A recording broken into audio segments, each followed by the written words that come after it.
To prove that a Yandere wasn't scary, the first thing I did after returning to high school was to corner the Yandere heiress, Chloe, at the school gate. "If you're willing, I'll go with you today." Seeing this, all the students in the school said I was crazy.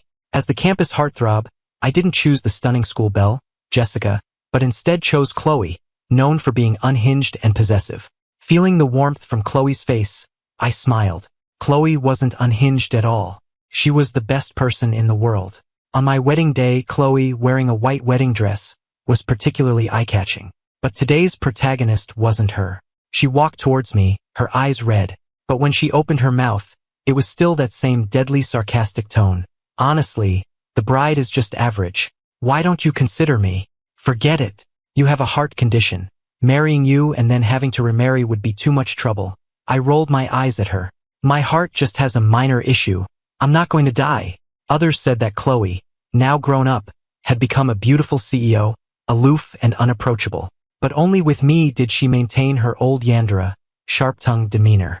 People who didn't know would think we had dated and then became enemies after breaking up. Actually, during my student days, I had stumbled upon Chloe's well-kept secret, which is why she, the rich heiress, had always bullied me.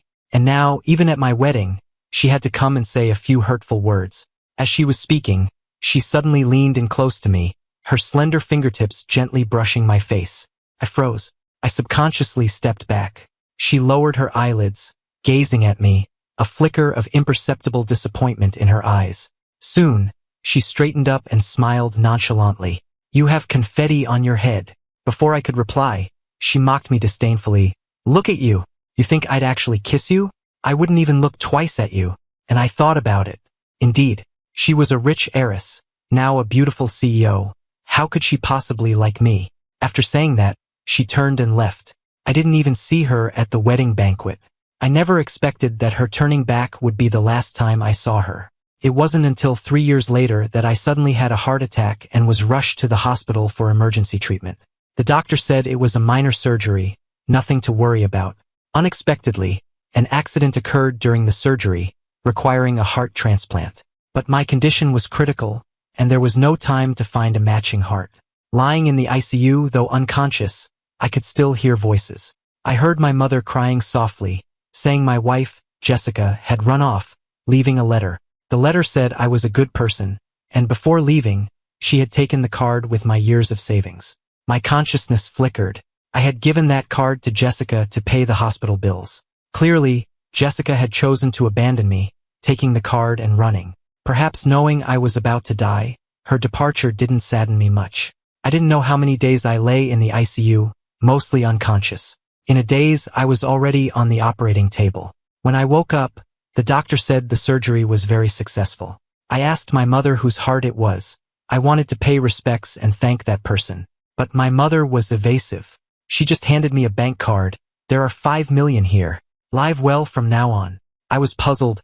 "Mom, how do you have so much money?" My mom explained it was her and Dad's retirement savings. I didn't believe it at all. They were both teachers. How could they have saved so much? However, I didn't press further. They were intellectuals and wouldn't do anything illegal. After being discharged, my good friend came to see me. He said Chloe was dead. For some reason, my heart ached terribly. Words almost choked out from deep in my throat. How could she die? He shook his head, saying he didn't know, only telling me the location of Chloe's grave. Chloe's death was too sudden for me. I thought that selfish, unhinged Yandere heiress would live to be 100. I knew where Chloe lived and, as if guided by a ghost, I went to her apartment. The door had a password lock. 3 incorrect attempts would automatically lock it. I tried her birthday, her lucky number, all wrong. For the last attempt, I entered the password of the bank card my mom had given me, 77025. Read backward, 52,077, which sounds like, "I love you, Ethan," in Chinese internet slang. As the door opened, my heart trembled violently. That heart seemed to be telling me to leave quickly, not to go in. But my legs wouldn't obey, and I opened the dusty bedroom door. On the wall by Chloe's bed was a large photo frame, filled with pictures of me. Some photos were mottled and faded, taken during our school days. Some were taken during the years we hadn't seen each other. There was also one of me in a suit on my wedding day. I picked up a photo and found writing on the back. Looking through them, I discovered writing on the back of every photo. Ethan, besides being good at studying, you're terrible at everything else, especially judging people. Your taste is awful. How could you fall for that two-faced Jessica? Ethan, you dare call me crazy? Just you wait. Tomorrow I'll stop liking you. It's been a year, Ethan. I still like you. But Ethan, how could you stumble upon the secret I didn't want anyone to know? It makes me afraid to say I like you. Another 3 years. Every time it snows, I'm downstairs from your place. Seeing you with her when it snows, my heart doesn't feel so cold anymore. Ethan, I've left all my savings for you. From now on, you can only smile, not cry. If you dare cry, I'll haunt you even as a ghost. Honestly, I'm quite happy. I can finally be with you. From now on, our hearts will beat as one, until death do us part. I was afraid my falling tears would soak the photos, so I sniffled and desperately wiped them away. Her words were like knives, stabbing my heart until it was a bloody mess. I fell to my knees, clutching my heart-wrenching chest. Chloe, you're retaliating against me, aren't you? You resent me for knowing your secret, so you're punishing me, right? You're truly ruthless. Now that your heart is in my body, I don't even dare to die. I had never felt such despair, crushed by immense regret and grief that I couldn't breathe. Tears instantly blurred my vision. When I opened my eyes again, I was back in my high school days.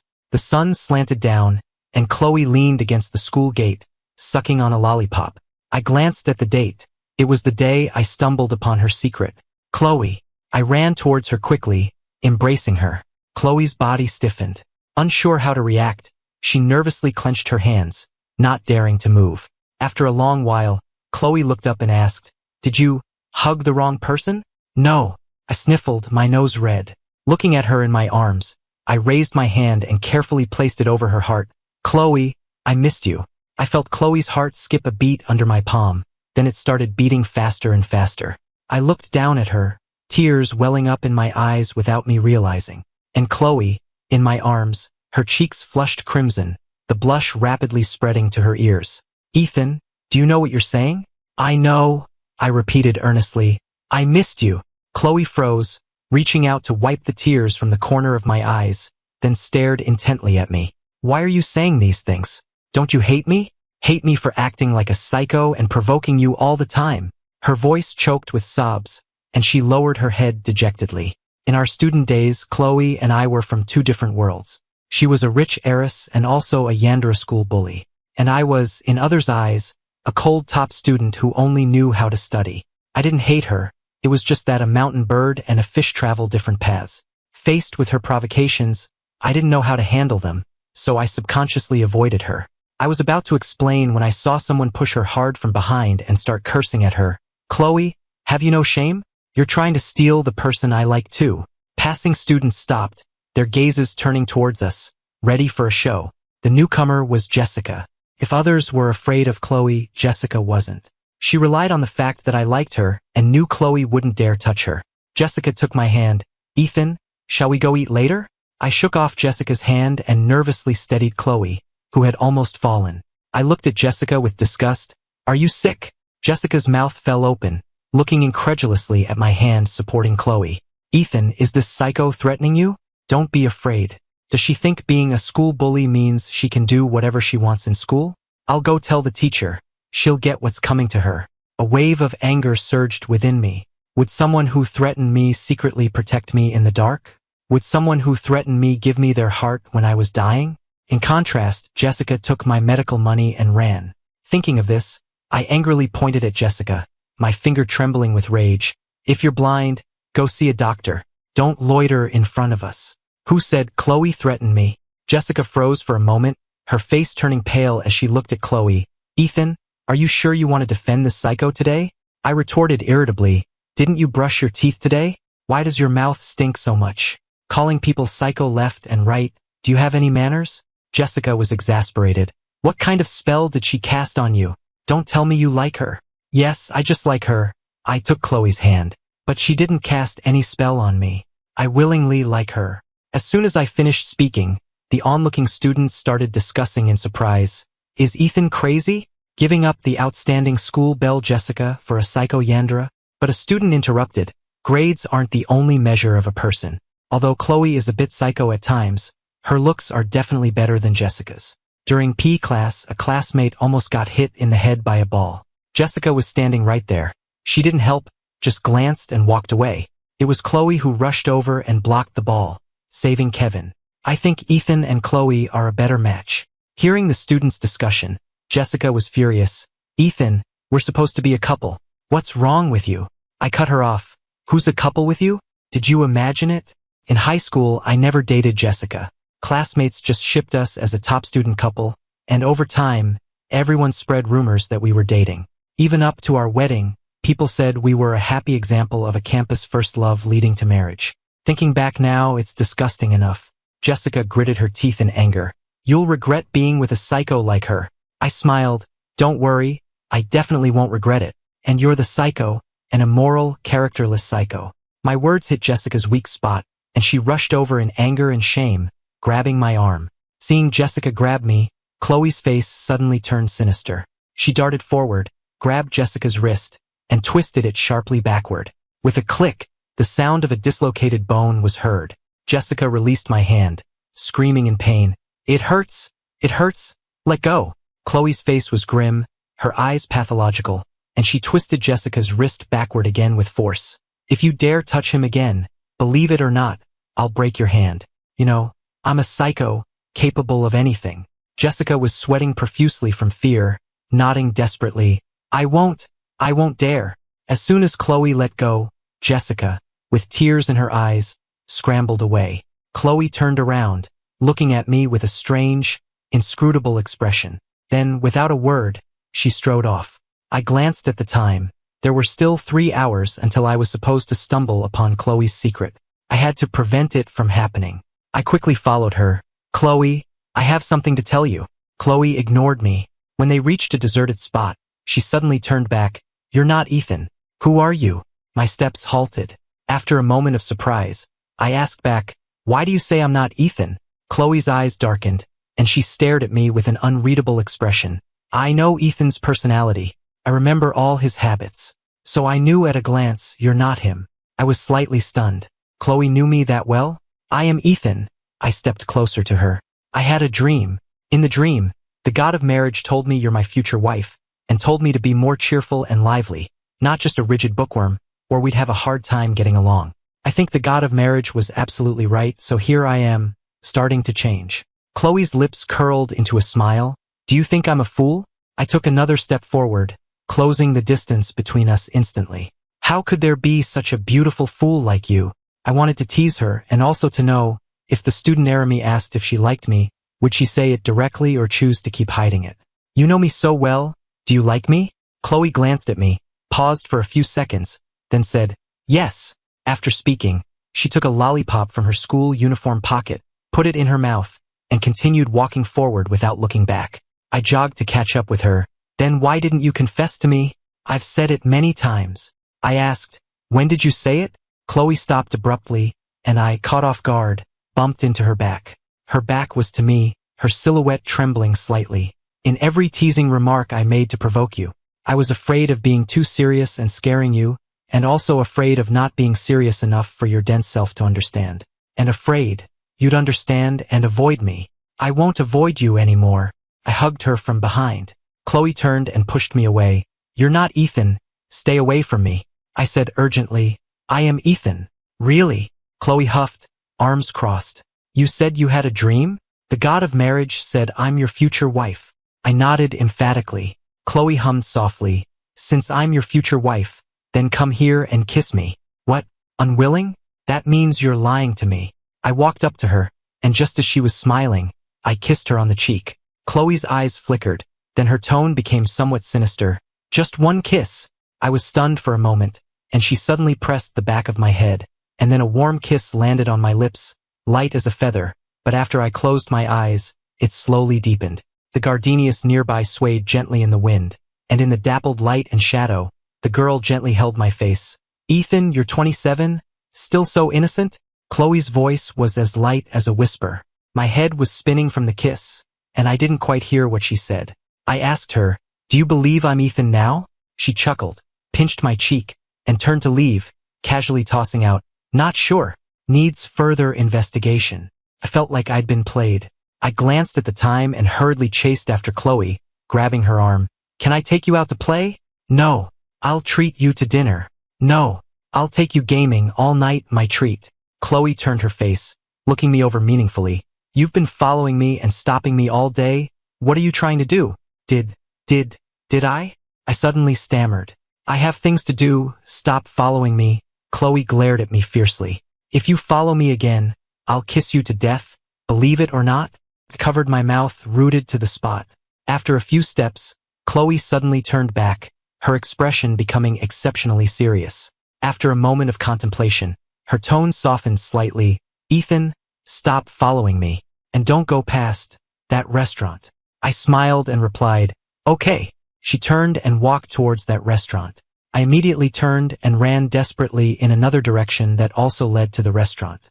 I wasn't afraid of her knowing I'd stumbled upon her secret and her distancing herself from me out of shame. I was afraid of her getting hurt. Since I couldn't prevent it from happening this time, I would face it with her. The day I stumbled upon her secret, I went to the bookstore to buy study materials and passed by the Grandview restaurant. Passing by that upscale restaurant, I saw Chloe's face being brutally pressed against the wall by her father, already scraped and bleeding. You little bastard, still dare to glare at me? Believe it or not, I'll kill you. I don't even know if you're my kid. Your mother was just a cheap whore, a KTV hostess. If the old lady hadn't insisted on keeping you, do you think you could have entered the Davis family's door? The ferocious-looking middle-aged man, seeing Chloe didn't reply, picked up a brick from the ground and violently smashed it against her head. Blood dripped from her forehead, staining her blue and white school uniform. If you dare mention that cheap whore's name in front of me again, I'll kill you.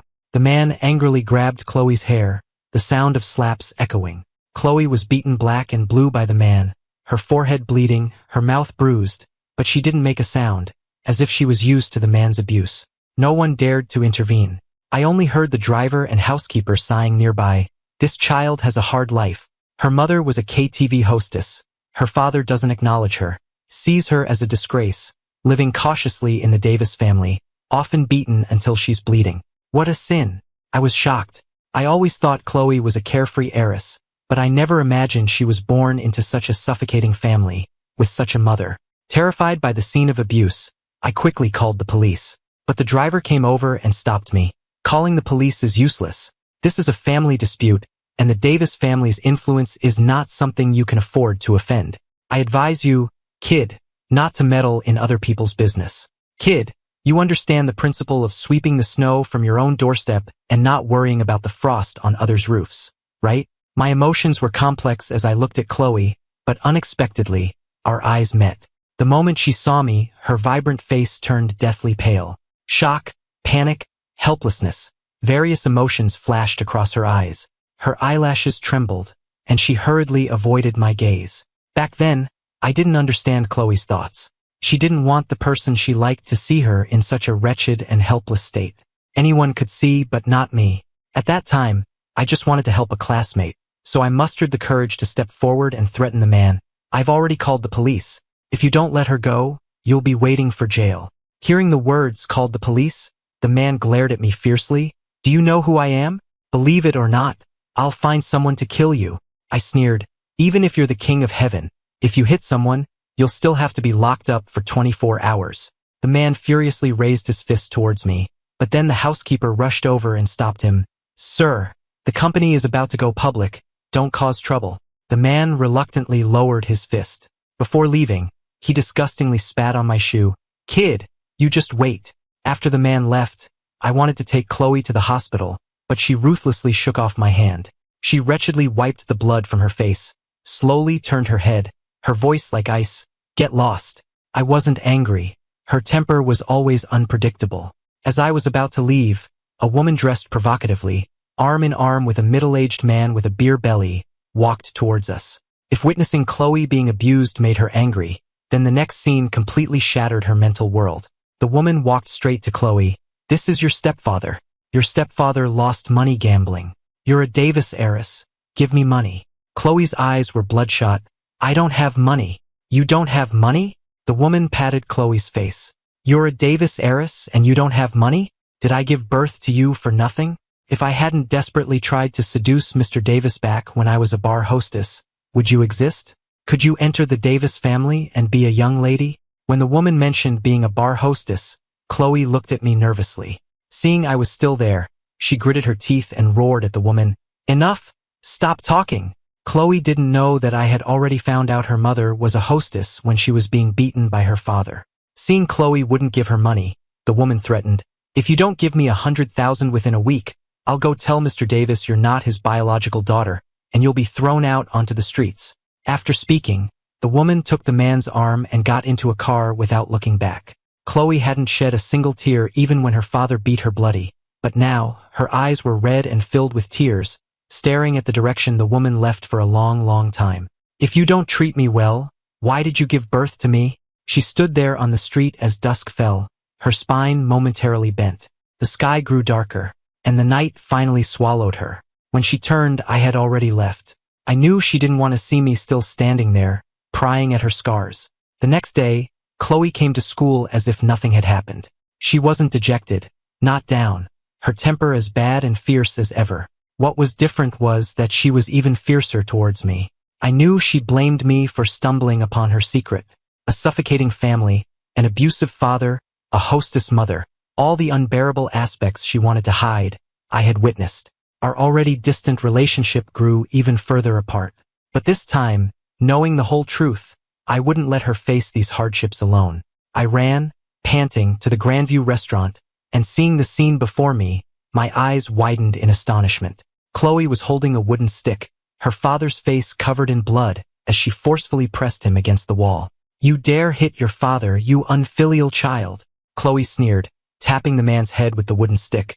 "Remember this. From now on, every time you hit me, I'll hit you back." After the man staggered away, Chloe's gaze shifted to me. Seeing me, the shock and helplessness were gone from her eyes. Soon after, Chloe's mother arrived with a man. Chloe threw down the wooden stick and slapped the woman.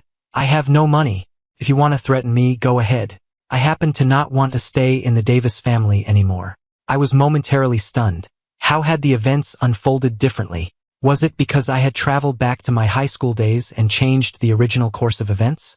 After dealing with everything, Chloe asked me, "What are you doing here?" She seemed very tired, glanced at me, and then sat directly on the stone steps by the door. After a moment of bewilderment, I walked over and squatted in front of her. I gently hugged her. "I have candy, want some? It's very sweet." Chloe's body stiffened for a moment. After a pause, she wearily buried her head in my neck, her voice muffled. "Yes, life is too bitter." I took out a candy and fed it to her. "The bitter days are over. Life will be very sweet from now on." Chloe, sucking on the candy, started crying. At an age of confusion, nothing really goes as planned. I didn't ask her what happened, didn't ask anything, just quietly held her. In this world, everyone experiences their own snowfalls, each with their own hidden depths and brightness. No one can truly empathize completely. She had suffered too much. I absolutely couldn't reopen her wounds. If one day, she wanted to confide in me about the pain of her family, I would hold her in my arms, just like now, gently hold her, and feed her another candy, telling her the bitter days were over. Before long, the sky completely darkened, as heavy and black as that other day. Chloe silently leaned into my neck. After a very long time, she finally stood up. Before leaving, I looked back at that oppressive and dark street. A streetlight nearby suddenly lit up, and the girl's slender figure stood by the lamppost. When she looked at me, her lifeless eyes flickered with a faint light. She curved her eyes and smiled. "Ethan, see you tomorrow." I felt a momentary daze. Chloe seemed different, stronger. "Ethan, wake up, time for school, you're going to be late." I rolled over and mumbled, "Don't call me." "Ethan, stop sleeping, get up quickly." "I don't want to wake up, don't call me." My blanket was suddenly yanked off. "Get up quickly, don't call me." I opened my eyes and roared. I said, "I don't want to wake up, I don't want to wake up, don't you understand?" My mom stood by my bed, suddenly stunned. She asked in astonishment, "Ethan, did you take the wrong medicine? Why are you so irritable? What are you so worked up about me waking you for school?" I was dazed for a moment. My chest felt inexplicably tight, unable to breathe. Right? Why was I so agitated? "Sorry, Mom. I'll get up now." I hurriedly washed up. At school, While going upstairs, I saw Kevin from class 5 blocking Chloe at the staircase. Kevin said, "I'll help you study. Getting into college will definitely be no problem." Chloe stood on the stairs. Her pretty face froze for a moment. Seeing she didn't reply, Kevin nervously clenched his hands. "Honestly, I like you. I want you to get on the right track." He flusteredly explained, "It's not because you blocked the ball for me yesterday that I started liking you. Do you remember the first day of school? The sun was very bright that day. You were late for the flag-raising ceremony, and you suddenly ran in front of me. Just as I looked up, you unexpectedly turned around and smiled at me. Looking at your smile then, I was lost in thought for a long time. Chloe, I've liked you since that moment. It wasn't sudden. I've liked you for a long time." Everyone in school knew Kevin liked Chloe back then. His affection was passionate and open. I vaguely remembered, during a lunch break back then, I went to the restroom and passed by the corridor where Kevin and his friends were walking. Kevin was staring affectionately at Chloe, who was sleeping with her head on the desk. His friend even complained, "What do you like about Chloe? Besides being pretty, she doesn't seem to have any other good qualities. Her temper is terrible. Why do you like her?" Kevin just smiled nonchalantly. Looking at Chloe, he smiled even more happily. "No reason. I asked my heart, and it said it couldn't help it. You're pretty good at using Mr. Lu Sun's romantic lines, kid." I pushed aside my memories and looked up at Chloe. She stood on the stairs, her face beautiful and delicate. A gentle breeze rustled the fine hairs on her forehead, revealing her fair, jade-like neck. She usually had a cold expression, but when she smiled, it was as if spring had arrived, charming and unrestrained, making it impossible to look away. Yes, Chloe had always been dazzling. She deserved to be liked by someone outstanding. "I have a boyfriend," Chloe pointed at me. Kevin turned around in surprise. He couldn't believe Chloe had a boyfriend. He had never heard of Chloe liking anyone. "Are you really her boyfriend?" I nodded. "Yes, I pursued her. We just got together yesterday. Her temper isn't good. Maybe you should find someone else to like. And as for tutoring, I can help her with that." Kevin lowered his head in disappointment and said to me, "Okay, I won't bother her anymore. I knew she would reject me. I just didn't want my youth to have regrets." After he left, Chloe said to me faintly, "Thanks." I frowned. "What do you mean? Are you using me as a shield?" Chloe approached me. "What? Don't tell me you actually like me?" Silence hung in the air for a few seconds. I looked at her seriously. "There's no question about that." Her figure paused slightly. "Aren't you afraid of my bad temper?" As she spoke, she suddenly brought her face close to mine, smiling seductively. "How about this? You kiss me once, and from now on, I'll be obedient and listen to you. If you tell me to go east, I'll absolutely not. Go west." She hadn't finished speaking before I kissed her, shutting her up. She froze on the spot, her face instantly blushing.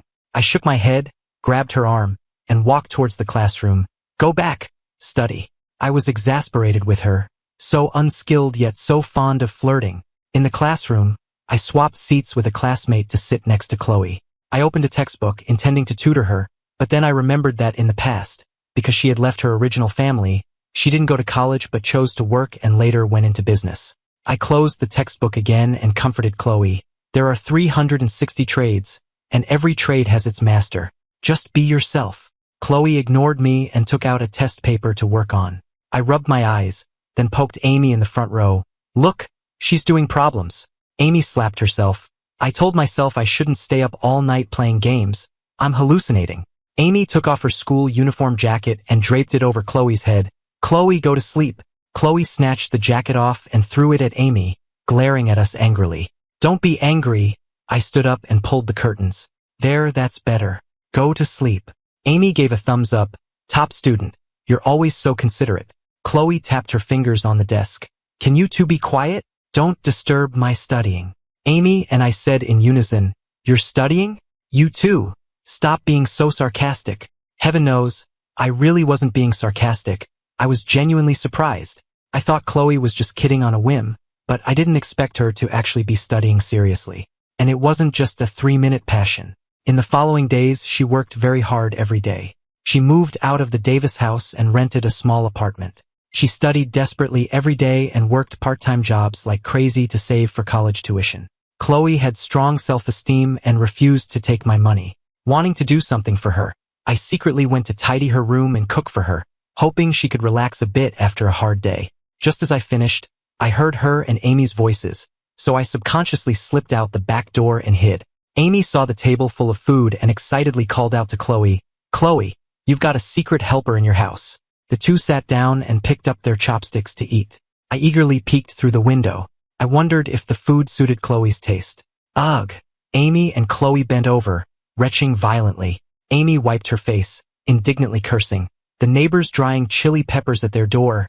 Damn it, who cooked this? It's so freaking awful. Chloe, have you offended someone recently? Chloe thought for a moment. No, don't waste food. It's not easy to earn money now. Chloe picked up a piece of meat and put it in her mouth. Ugh! Pa! She rinsed her mouth. Forget it. Let's just eat out. Chloe, you should change this crappy lock on your door. You can pull it open with a little force. I don't know which malicious person came to cook for you. Change the lock. Don't let them in. Don't let them poison you to death. Okay. Seeing them leave, I picked up my chopsticks and tasted the food. Was it that bad? They were exaggerating. Ugh, damn. It really was awful. I gave up cooking and thought of another way. I carried a large bag out. My mom called out to me, "Where are you going?" "I have something to do." I had just stepped out the door when my dad asked my mom from behind, "Honey, have we been robbed recently?" Things in the house are disappearing inexplicably, and half of the cooked food is always gone. The cold dishes and pickles I made in the fridge are also gone. That's not even the worst of it. It feels like the house is about to be emptied. My mom rolled her eyes at him. "Your son has been carrying a big bag out every day, and you're only noticing now?" I put the food in Chloe's fridge so she could heat it up herself when she got back. I also took out toilet paper, laundry detergent, toothbrushes, shower gel, and other daily necessities. This way, Chloe wouldn't have to spend money on them. In our respective busyness, time flew by. The cicadas chirped incessantly in summer, and before we knew it, we were in our senior year of high school, about to take the college entrance exams. I asked Chloe, "What school do you want to apply to?" Chloe rested her chin on her hand, looking out the window, her voice lazy. "Medical school. Why do you want to study medicine?" I was surprised. "What about you?" Chloe lowered her hand, her eyes curving as she looked at me. Clearly, she was changing the subject. "I want to get into NYU School of Law." Chloe's pupils widened slightly in surprise. "Why do you want to change your major?" After returning to high school, I had never said what major I wanted to study, so how could it be a change? The current Chloe always seemed to see through everything, making me feel like she had been reborn. If that were true, how wonderful it would be. If she were reborn, she could face the hardships of her family with more detachment and less pain. She could also avoid many bad things in the future. I hoped she could live a little easier this life. Seeing me dazed, Chloe snapped her fingers in front of me. "What are you daydreaming about? Why do you want to change your major?" I smiled without saying anything, because I wanted to be a lawyer in the future. If any bastard bullied Chloe again, I would sue them to death. "I think lawyers are cool." I took a strawberry-flavored candy from my pocket and offered it to Chloe's lips. "Here, open your mouth." Chloe moved her lips. "Ah!" I smiled and pinched her fair cheek. "So good. Let's work hard together and ace the college entrance exams." The countdown numbers for the college entrance exam on the blackboard decreased day by day. Soon, high school graduation arrived, and our youth remained in the scorching summer. The sweat we shed was not in vain. Chloe and I successfully got into our ideal universities. After entering university, Chloe and I were in different cities, talking on the phone for hours every day, starting a long-distance relationship. We occasionally argued. I heard from her roommate that many handsome guys were pursuing her. In a fit of anger, I bought a ticket to Austin to find her. On the train, I called Chloe, "Come pick me up at the station later." Chloe said, "Don't tell me you came to find me?"